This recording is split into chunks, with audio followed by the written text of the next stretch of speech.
ముందుగా మన ఆంధ్రప్రదేశ్ ముఖ్యమంత్రి సీఎం సార్కి నా నమస్కారాలు. నా పేరు వేముల కార్తిక్, కొత్తగూడెం జనసేన ఇన్ఛార్జిని.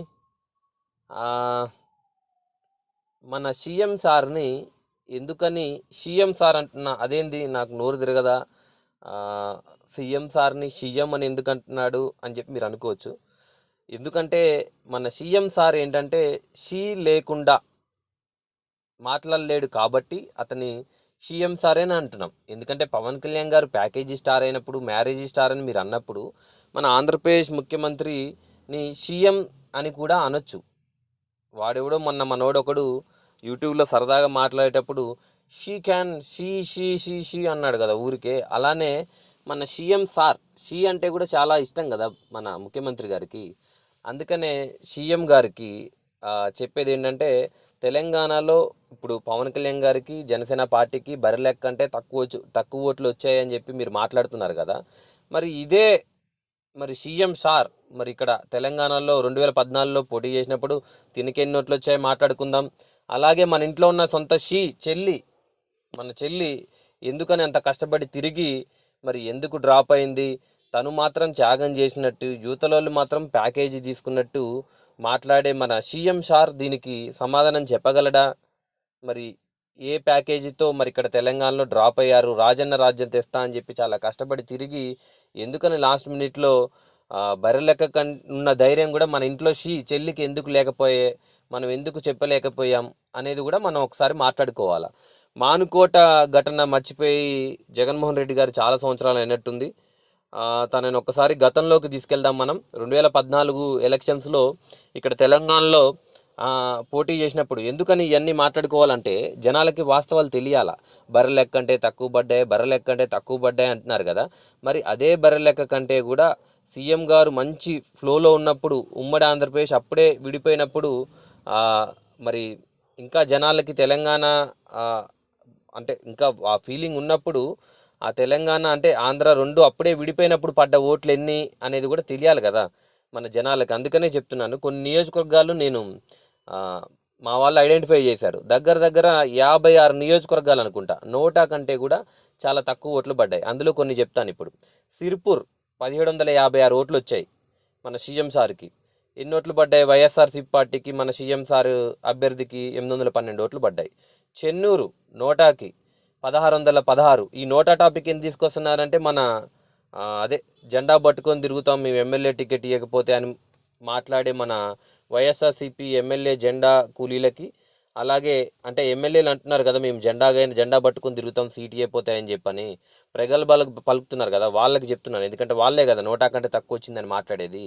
సో ఒక్కసారి ట్రాక్ రికార్డ్ చూడండి. 2014లో మంచిర్యాల్లో 1482 ఓట్లు వచ్చాయి నోటాకి. 813 ఓట్లు వైఎస్ఆర్టీపీకి మన సీఎం సార్ పార్టీకి అప్పట్లో వచ్చాయి. నిర్మల్లో 1365 ఓట్లు. మరి మన మన సీఎం సార్ అభ్యర్థి వైఎస్ఆర్సీ పార్టీ అభ్యర్థికి 946 వచ్చాయి. ఇలా మాట్లాడుకుంటూ చెప్పుకుంటూ పోతే చాలా ఉంటాయి. సరే, మా వాళ్ళు పోటీ చేసి మొన్న వచ్చిన ఓట్లు ఉంటాయి కదా, మొన్న పడ్డ నియోజకవర్గాల్లో ఈ నియోజకవర్గాలు మాట్లాడదాం. అన్నీ ఎందుకు టైం వేస్ట్. ముందుగా కుక్కడపల్లికి వెళ్దాం. ఎందుకంటే కుక్కడపల్లిలో మాకేంటంటే కొన్ని ఎక్కువ ఓట్లు వచ్చాయి కదా. ఆ నియోజకవర్గంలో మరి జగన్మోహన్ రెడ్డి గారికి కూడా ఇంకెక్కువ బలం ఉండాలి కదా. ఇప్పుడు మా వాళ్ళకి 39,000 ఓట్లేమి వచ్చాయి. అప్పుడు జగన్మోహన్ రెడ్డి గారికి 21,000 ఓట్లేమి వచ్చాయి తన అభ్యర్థికి. తన అభ్యర్థి పేరు వచ్చేసి నరసింహ యాదవ్. 23,321 ఓట్లు వచ్చాయి. మా అభ్యర్థికి ఇప్పుడు 39,000 ఓట్లు వచ్చాయి. అంటే మీకంటే కూడా నైతికంగా మాకు ఎక్కువ ఓట్లు పడ్డట్టే కదా కుక్కట్పల్లిలో. మీకంటే ఎక్కువ బలం ఉందిగా. ఇప్పుడు మీ అభ్యర్థి పోటీ చేస్తే అన్ని ఓట్లు పడే సినిమా ఉందా? లేదు కదా. ధైర్యంగా పవన్ కళ్యాణ్ గారు నించోబెట్టిన అభ్యర్థికి 39,000 ఓట్లు వచ్చాయి. సరే, వేరే నియోజకవర్గం తీసుకుందాం. నాగర్ కర్నూల్ వైఎస్ఆర్సీపీ పార్టీకి తరపున శ్రీనివాసరెడ్డి అనే వ్యక్తి పోటీ చేశాడు. 1003 ఓట్లు పడ్డాయి. అంటే నోటా కంటే మరి ఇది కూడా తక్కువే కదా మరి అప్పుడు. ఒక ఇండిపెండెంట్ క్యాండిడేట్కి ఇక్కడ 4,070 ఓట్లు పడ్డాయి. అంటే బర్రెలెక్క లాగే అప్పుడు కూడా ఒక చెన్నకేశవ గిరిబాబు అనే ఒక ఇండిపెండెంట్ క్యాండిడేట్ ఉన్నారు కదా మరి. అంటే ఒక ఇండిపెండెంట్ క్యాండిడేట్ ఎగ్జాంపుల్ తీసుకొస్తున్నా. అంటే ఒక ఇండిపెండెంట్ బర్రెలెక్క అంటే తక్కువ పడ్డాయి అంటున్నారు కాబట్టి ఆ క్యాండిడేట్ కంటే కూడా మీకు నాగర్ కర్నూల్లో తక్కువే పడ్డాయి కదా. మరి మా అభ్యర్థి ఇక్కడ ఒక 2,000 ఓట్లైనా తెచ్చుకోగలిగాడు కదా ఇంత టఫ్ ఫైట్లో, రూపాయి పంచకుండా ఏమీ చేయకుండా. మీరు మరి తాండూరు తీసుకో, తాండూరులో మీ అభ్యర్థి కంటే కూడా ఆటో రిక్షా అభ్యర్థి శ్రీ గోపాల్కి 4,500 ఓట్లు వచ్చాయి కదా, అప్పుడు మీకు 4,300 ఓట్లు వచ్చాయి. సో ఇలా మాట్లాడుకుంటూ పోతే చాలా ఉన్నాయి. అంటే మనది మనం చూసుకోకుండా మన సీఎం సారు మళ్ళీ ఒక షీని మన చెల్లెమ్మని బర్రెలెక్కని వాడుకొని తనే ఏదో చేసేసినట్టు మాట్లాడుతున్నాడు కదా. అందుకనే గతాన్ని గుర్తు చేసి ఒకసారి మనం ఎందుకు మరి ఎమ్మెల్యేలను ఒక ఇద్దరు ముగ్గురు గెలిచారు కదా, ఖమ్మంలో గెలిచారు, ఒక ఎంపీ గెలిచాడు. గెలిచినప్పుడు కూడా పార్టీని నడిపించే దమ్ము ధైర్యం లేక మరి దాన్ని మన టీఆర్ఎస్ పార్టీలో విలీనం చేసుకొని అప్పుడు మనం చేతులు ఎత్తేసి ఏమీ తెలియనట్టు తడి కూడా కప్పుకొని ఉన్నాం కదా. అలాంటి వ్యక్తి కంటే తక్కువ ఓట్లు పడ్డా ధైర్యంగా డబ్బులు పంచకుండా మీన్స్ డబ్బులు అంటే ఆర్థికంగా అన్ని విధాలుగా కూడా తక్కువగా ఉండే వ్యక్తులు ఇప్పుడు సామాన్యులు, ఉస్మానియా యూనివర్సిటీలో చదువుకున్న వాళ్ళు, పార్టీని నమ్ముకున్న కార్యకర్తలు, అలాంటి వాళ్ళకి టికెట్లు ఇవ్వడం గొప్ప, లేకపోతే మరి ఈ ట్రాక్ రికార్డు గొప్ప? మీరే చెప్పండి. సాధారణమైన వ్యక్తే కదా ఇందులో నించోబెట్టిందంతా కూడా.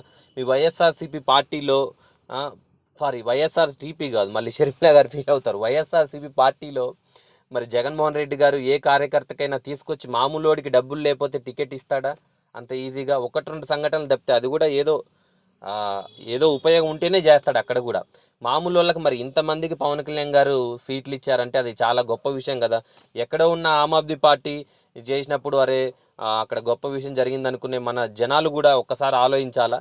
విమర్శించే వాళ్ళు ఏంటంటే అవకాశాన్ని బట్టి వాడుకొని విమర్శిస్తూ ఉంటారు.